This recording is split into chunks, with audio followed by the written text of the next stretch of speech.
Transformational leadership atau kepemimpinan transformasional ini awalnya dikenalkan oleh Burns pada tahun 1978. Kepemimpinan ini mengandalkan nilai-nilai moral pengikut untuk meningkatkan kesadaran mereka tentang isu-isu etika dan menggerakkan energi serta sumber daya mereka untuk mereformasi institusi. Jadi, kepemimpinan ini menekankan pada proses di mana pemimpin menarik nilai-nilai dan emosi pengikutnya. Namun, berbeda dengan Burns, teori-teori kepemimpinan transformasional yang lebih baru berfokus pada pencapaian tujuan tugas yang pragmatis daripada peningkatan moral pengikut ataupun reformasi sosial dengan berdasarkan pada komponen perilaku dan dampak pada pengikutnya. Berdasarkan teori BAS, kepemimpinan transformasional dapat membuat pengikut merasa percaya, kagum, setia, dan menghormati pemimpin serta merasa termotivasi untuk melakukan lebih dari apa yang diharapkan pada mereka. Berikut adalah cara pemimpin mengubah dan memotivasi pengikutnya. Selanjutnya, kita masuk pada transformational behaviors atau komponen perilaku yang digunakan untuk mempengaruhi pengikutnya. Awalnya, formulasi dari teori BAS hanya mencakup 3 perilaku saja, yakni idealized influence, intellectual stimulation, dan individualized consideration, yang kemudian direvisi dengan penambahan perilaku inspirational motivation. Berikutnya adalah influence processes. Proses pengaruh yang mendasari kepemimpinan transformasional ini tidak dijabarkan dengan jelas, tetapi dapat disimpulkan dari deskripsi perilaku dan dampaknya terhadap motivasi pengikut, seperti melibatkan internalisasi, identifikasi pribadi, serta sangat berkorelasi dengan kepercayaan terhadap pemimpin. Kemudian, tak lupa juga dengan kondisi yang memfasilitasi atau facilitating condition. Menurut BAS, kepemimpinan transformasional dianggap efektif dalam situasi maupun budaya apapun. Teori ini tidak menentukan kondisi di mana kepemimpinan transformasional menjadi tidak relevan ataupun tidak efektif.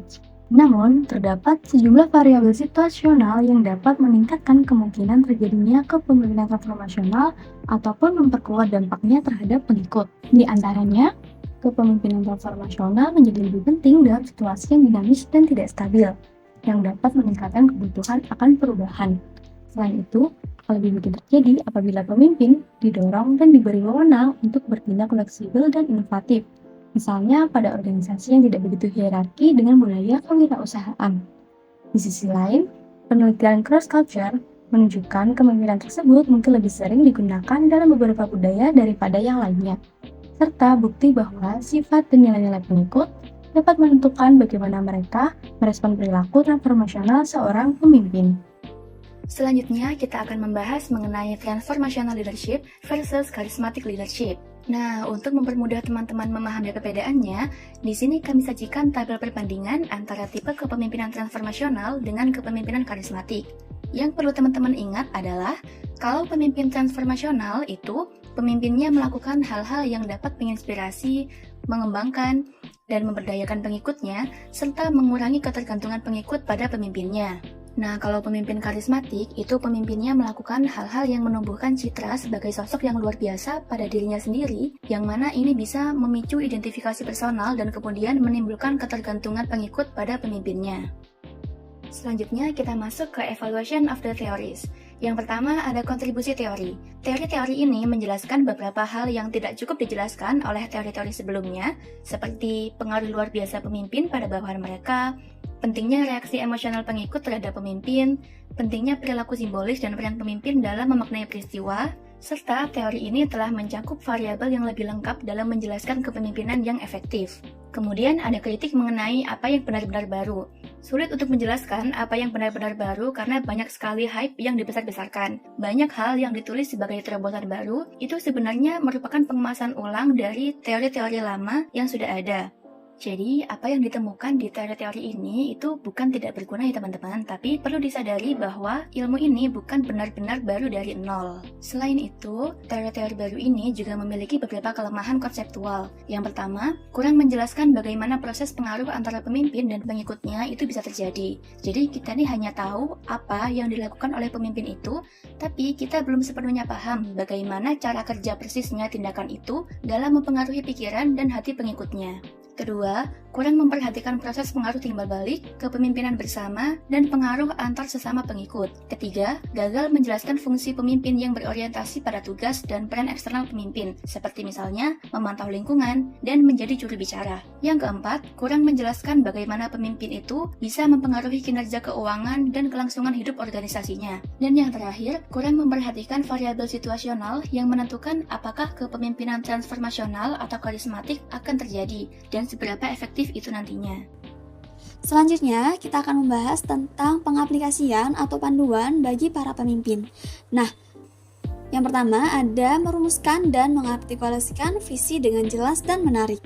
Nah, visi yang jelas dan menarik ini akan membantu anggota untuk memahami tujuan, sasaran, dan prioritas dari organisasi. Hal ini memberikan makna pada pekerjaan, menjadi sumber harga diri, dan menumbuhkan rasa tujuan bersama sehingga dapat membantu mengarahkan tindakan serta keputusan setiap anggota organisasi. Cara mengkomunikasikan visinya adalah dengan membicarakannya secara langsung dan interaktif melalui pertemuan, lalu gunakan bahasa yang emosional dan berwarna seperti metafora, cerita, simbol, atau slogan, lalu sampaikan dengan gaya bicara yang dramatis dan ekspresif untuk membangkitkan emosi dari para anggota. Lalu yang kedua ada explain how the vision can be attained.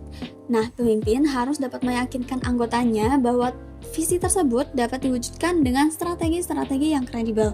Strategi yang meyakinkan ini adalah strategi yang tidak terlalu sederhana namun mudah dipahami dan mempunyai nilai-nilai yang relevan dengan anggota organisasi.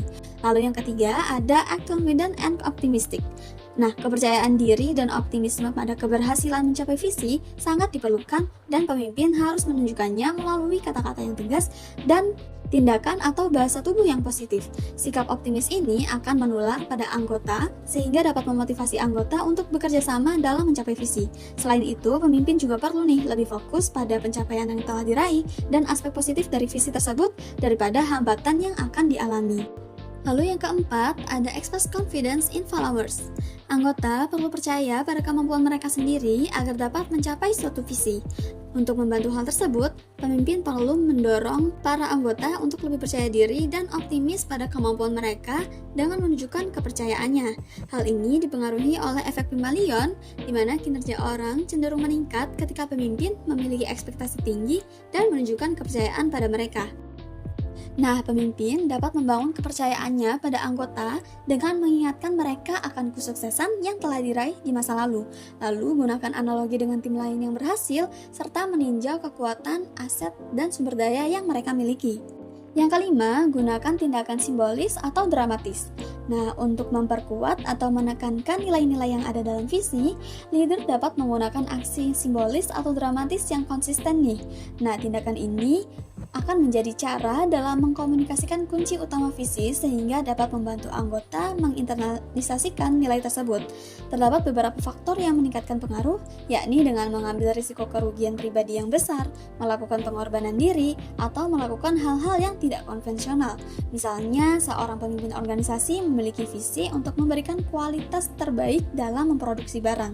Lalu kemudian ia menghancurkan barang-barang yang diproduksi untuk membuktikan kualitasnya dan menekankan nilai untuk memberikan kualitas yang terbaik dalam memproduksi barang. Dan yang terakhir ada lead by example. Pemimpin harus menunjukkan perilaku teladan dengan memberi contoh pada perilaku sehari-harinya. Nilai-nilai yang dianut atau berkaitan dengan visi harus ditunjukkan secara konsisten dalam perilaku sehari-hari karena setiap tindakan pemimpin akan selalu diamati dan dimaknai oleh anggotanya. Berikut adalah contoh pemimpin transformasional. Beliau adalah Tri Risma Harini yang pernah menjabat sebagai Wali Kota Surabaya dan Menteri Sosial Republik Indonesia.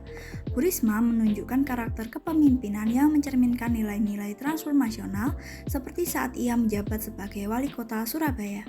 Ia berhasil melakukan reformasi struktural dan kultural melalui penerapan sistem meritokrasi, digitalisasi layanan publik, serta penguatan pengawasan berbasis teknologi. Selain itu, gaya kepemimpinan Bu Risma juga dilandasi oleh empati sosial yang tinggi dan keberanian moral. Misalnya ketika ia menutup lokalisasi Gang Doli demi melindungi nilai-nilai sosial dan masa depan generasi muda. Bu Risma juga menerapkan pendekatan ethics of care, di mana kepedulian terhadap masyarakat, terutama kelompok rentan, menjadi dasar dalam setiap kebijakan yang diambilnya. Ia dikenal sering turun langsung ke lapangan untuk menangani masalah warga, menunjukkan bahwa kepemimpinan bukan hanya soal kebijakan, tetapi juga keteladanan dan kehadiran nyata di tengah masyarakat. Dengan gaya kepemimpinannya tersebut, Bu Risma mampu menggerakkan aparatur dan masyarakat untuk bekerja sama mencapai tujuan bersama. Hal ini sejalan dengan ciri khas pemimpin transformasional menurut Burns and Bass, yakni membangun hubungan emosional dengan pengikutnya, menanamkan nilai-nilai moral, serta menciptakan budaya kerja yang adaptif dan progresif. Nah, dari sini kita belajar bahwasanya pemimpin transformasional adalah sosok yang mampu menyentuh hati dan menggerakkan semangat pengikutnya. Mereka menumbuhkan kesadaran tentang nilai dan makna sejati dari suatu pekerjaan. Bahwa pekerjaan itu, apapun yang kita lakukan, punya arti yang jauh lebih besar daripada sekadar hasil. Itu pemimpin ini mendorong pengikutnya untuk melampaui kepentingan pribadi dan bersama-sama berjuang demi tujuan organisasi tersebut. Bagi mereka, keberhasilan itu tidak hanya tentang angka atau target, tapi juga tentang bagaimana setiap anggotanya, setiap individu tersebut tumbuh. Entah dalam keterampilannya, rasa percaya diri, atau mungkin tanggung jawab. Nah, kemudian saat pengikutnya menghadapi tantangan atau merasa lelah di tengah jalan, pemimpin transformasional hadir di situ. Untuk apa? Untuk menguatkan dan memberi mereka harapan. Nah, melalui pengaruhnya tadi, tumbuhlah rasa percaya, hormat, dan motivasi yang tinggi dari para pengikutnya. Karena dalam kepemimpinan transformasional, emosi dan makna sama pentingnya dengan logika dan strategi. Keduanya menjadi kekuatan utama dalam mendorong perubahan positif di dalam organisasi.